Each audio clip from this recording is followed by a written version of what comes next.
Welcome to Encounter Wargaming. Today we're going to begin our discussion on gods. We'll discuss what they are, how they're created, and how they're sustained. As usual, I'm Jay, and this is Warhammer 40k Metaphysics 101.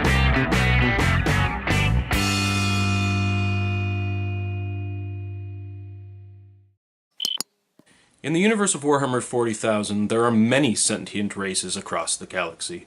The majority of these races have gods that they worship and or follow. Not all races have the same definition for what constitutes a god, and not all gods are technically the same thing. Over the next few episodes, we're going to explore the concept of gods in the 40k mythos. In this video, I'm not going to go into detail on each of the gods. That will unfold over the next few episodes. Today I want to start with a basic definition of what a god is and go from there. The term god has a few different meanings. Even in real life, many different religions have a different definition of what constitutes a god.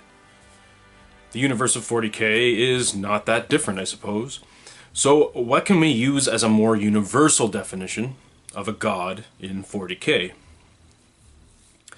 The best I can come up with is a being created from the emotions of one or many sentient races that are abundant enough to coalesce in the warp and develop a consciousness of its own.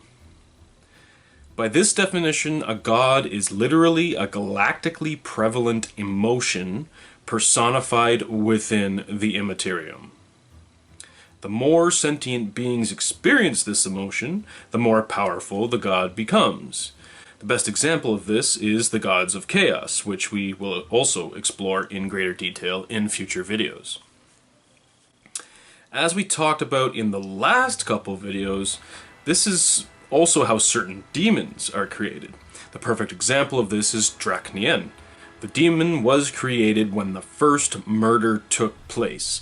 This does not, however, make Draknien a god. Theoretically, this is due to the fact that the first human murder was but one incident across a vast galaxy. So perhaps it's not as powerful enough an emotion to create a being as powerful as a god.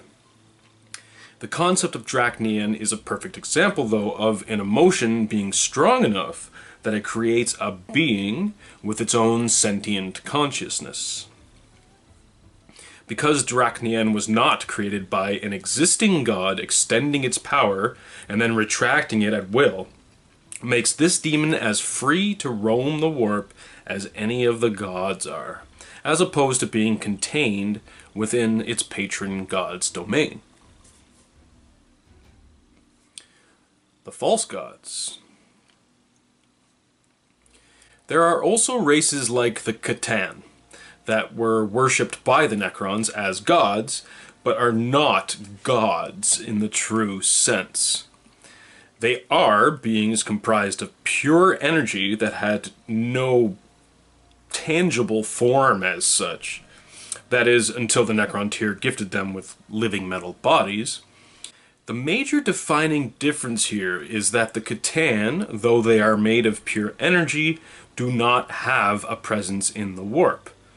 The Chaos, Eldari, and Orc gods, on the other hand, only exist within the warp.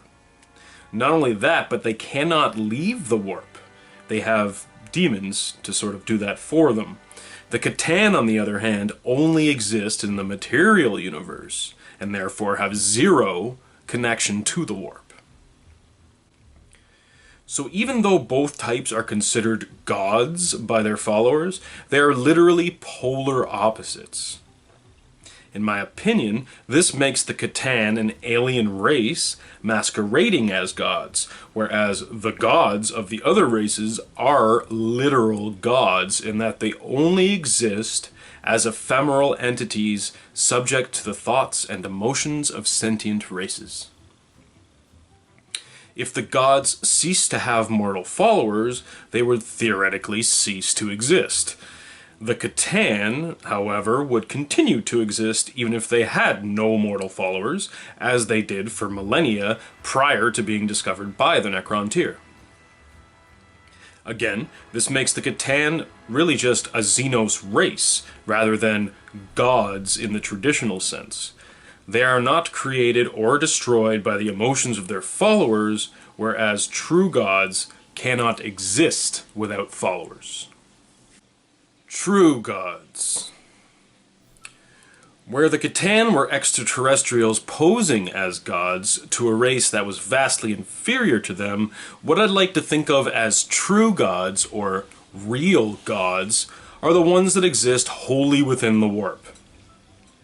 These are beings of pure emotion that have no presence in real space. In this category, we can insert all of the Eldari gods, the gods of chaos, and even the Orc gods. All of the above exist because they have sentient followers with powerful emotions. Each of the Eldari gods reflect an aspect of Eldari society or even Eldari psychology.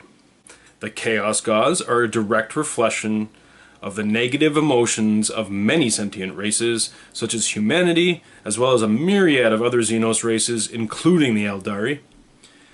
The Orc gods exist not only because of the latent psychic potency of the Orc race, but also because the Orcs' love for violence and brutality is so great that it has literally created two separate warring gods that are a direct reflection of one another. This may simply be due to the fact that without an enemy to fight, the Orcs will simply fight themselves, and so it is with their gods. They literally mirror the Orc cultural identity and range of emotions, if you can consider Orcs having emotions, that is. We'll also get into them in a lot more detail, as well as the other various pantheons of Warhammer 40,000 as these videos unfold in this series, but there's just way too much to cover in one short video. Plus, each one of these pantheons deserves the proper treatment and not to be glanced over quickly. This video is, once again, just to set up the foundations of the videos to come, so let's continue with the next type of god, the God Emperor. There is another type of god that seems to exist within the Warhammer 40k fluff, and that is the Emperor of Mankind. I know what you're thinking, but he's a man. A powerful one, but still bound to a mortal body. Other gods don't have mortal forms. This statement is ultimately true, but there's a lot more to it than that, I think. Especially because we now have covered how other gods are created. The Emperor was a powerful man, created from the amalgamation of the souls of many psychers. Once again, we'll get into greater detail on this in its own video, but it's worth knowing that he was created by an incredible psychic force. And because of the sacrifice of these psychers, that at the time were called shamans, he was granted a warp presence more powerful than any other mortal. The point of creating this powerful being was so that he may be incarnated into a human form and be able to lead humanity into a bright future and put the Chaos Gods, hopefully, out of existence. As we've already discussed, gods are created by the thoughts, emotions, and even prayers of sentient beings. Though the Emperor was a mortal, or sort of mortal, since it's worth considering he had no natural lifespan, he was worshipped during his life. He forbade this worship and, in fact, punished the Wordbearers Legion for causing this zealous worship of him as a god. Ironically, after his death, he would be worshipped by the Imperium as a god, thanks to the Ecclesiarchy, which, for those of you that don't know, is the official religion of the Imperium of Man. Due to this galactic-wide belief that the Emperor is in fact a god that embodies the perfection of the human form, as well as the concept of order and light, he became a god of such things. Humans are powerful psychic beings, and have much stronger warp presence than a lot of other races. This is what not only gives the Chaos Gods power because of human chaos cults, but also gives the God Emperor power in the same manner due to the popularity of the imperial cult. Whether this is literally the Emperor's warp presence attracting all of these emotions and prayers in order to gather enough psychic might to rival the Chaos Gods himself, or a completely new god form within the warp that is simply the reflection of the human belief that their Emperor is a god, it's partially irrelevant, since either way the God Emperor is one of the greatest threats to the ruinous powers, especially since the fact that he has so many worshippers across the galaxy. He is by definition one of the Chaos Gods, or at least the equivalent as far as power and influence over not only the warp, but also the physical universe and his followers within it. As you can see, the definition of what makes a god in the 40k mythos has a variety of factors when trying to lock down a definition of just what a god is. I hope I've done a good job of explaining my theories, and I hope you've understood what I mean by all the terms I've used in this brief summary.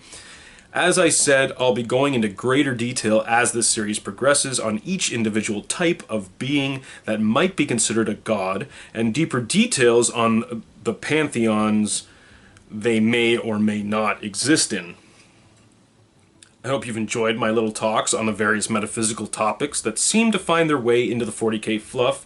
If you do like these videos, make sure to hit the like button below and hit the subscribe button so you don't miss out on any future content. If you want to help support all the various things we do here at Encounter Wargaming, then check out the description below. There you'll find a link to our Patreon campaign where you can support us for as little as $1 a video, or even as little as $1 a month if you so choose, and it gets you a whole bunch of extra perks. If you want, you can also check out our Spreadshirt page in the description below. Buy yourself some Encounter Wargaming merch, and it helps us out with a couple of bucks to help offset our expenses and provide you more awesome content. So thanks again for watching, and we'll see you at our next encounter.